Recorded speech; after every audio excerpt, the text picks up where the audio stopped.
Brought to you by KR Mangalam University.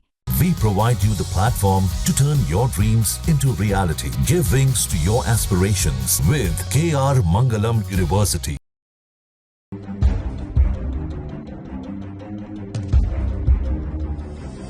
Pahalgam में हुए आतंकी हमले के बाद भारत ने पाकिस्तान समर्थित आतंक के आकाओं और उनके 9 ठिकानों को ऑपरेशन सिंदूर के जरिए ध्वस्त किया।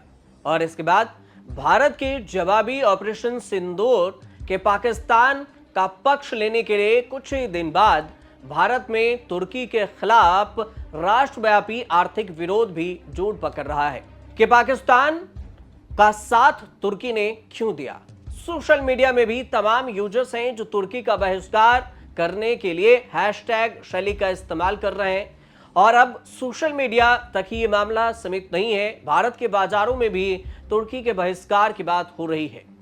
असल में ये जो मामला है, पूरा मामला समझिए, फिल्म इंडस्ट्री से लेकर तुर्की के बाजार का बहिष्कार कहां कहां हो रहा है।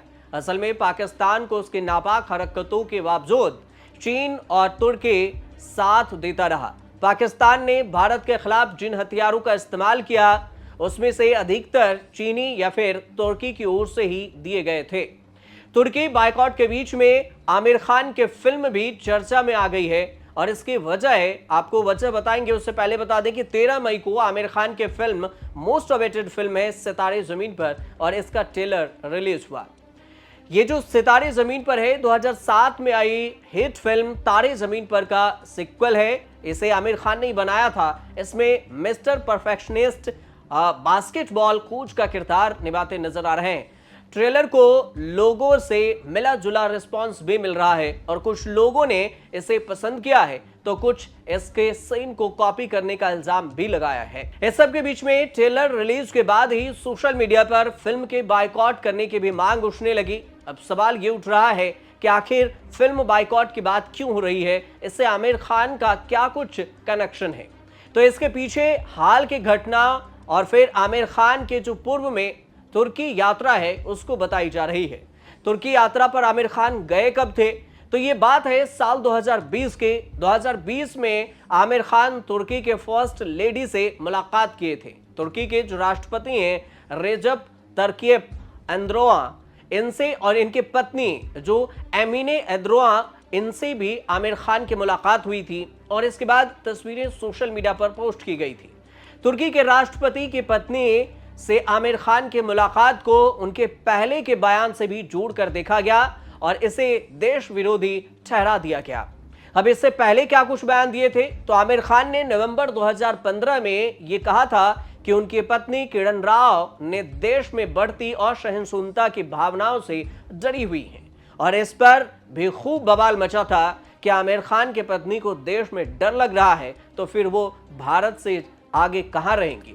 और इस सब के बीच में आमिर खान की जो फिल्म आई साल 2020 में, फिल्म थी लाल सिंह चड्ढा। अब इस लाल सिंह चड्ढा के फिल्म के शूटिंग के लिए ही आमिर खान तुर्की गए थे और इसके बाद ये फिल्म भी काफी विवादों में रहा था। दरअसल तुर्की ने जम्मू कश्मीर से आर्टिकल 370 हटाए जाने का भी भारत का पुरजोर विरोध किया था। तुर्की उन गिने चुने देशों में शामिल है जो इस मुद्दे पर खुलकर पाकिस्तान का साथ दिया। और इतना ही नहीं, पहलगाम में हुए आतंकी हमले के बाद भी जब भारत ने ऑपरेशन सिंदूर से आतंकियों के ठिकाने को ध्वस्त किया तो फिर पाकिस्तान का साथ देने के लिए तुर्की ने ही नेवी का बेड़ा पाकिस्तान भेज दिया। तुर्की अब पाकिस्तान के बाद भारत विरोधी गतिविधियों का दूसरा सबसे बड़ा केंद्र बनकर उभरा है और इस वजह से भारत में अब पाकिस्तान के बाद तुर्की को भी सबक सिखाने की बात हो रही है।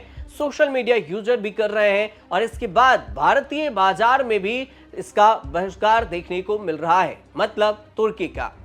और ये जो है दो घटना से इसे समझिए कि गुजरात में टूर ऑपरेटर्स ने तुर्की के खिलाफ बुकिंग बंद कर दी है। तुर्की के अलावा अजरबैजान का भी बहिष्कार किया जा रहा है जिसने पाकिस्तान के समर्थन की बात कही थी। और हाल के समय में देखें तो गुजरात से हजारों पर्यटक इन दो देशों से घूमने गए। तुर्की में गुजराती पर्यटकों की जो संख्या है इतनी होती है कि हाल के सालों में उसने अहमदाबाद के रोड शो भी किया था। समझिए कि ये कितनी संख्या है पर्यटकों की। और इस वजह से गुजरात में भी इसका विरोध हो रहा है। अब गुजरात के बाद राजस्थान की बात करें तो राजस्थान में उदयपुर की जो मार्बल कारोबारी हैं उसने भी तुर्की का बहिष्कार करने का फैसला किया है।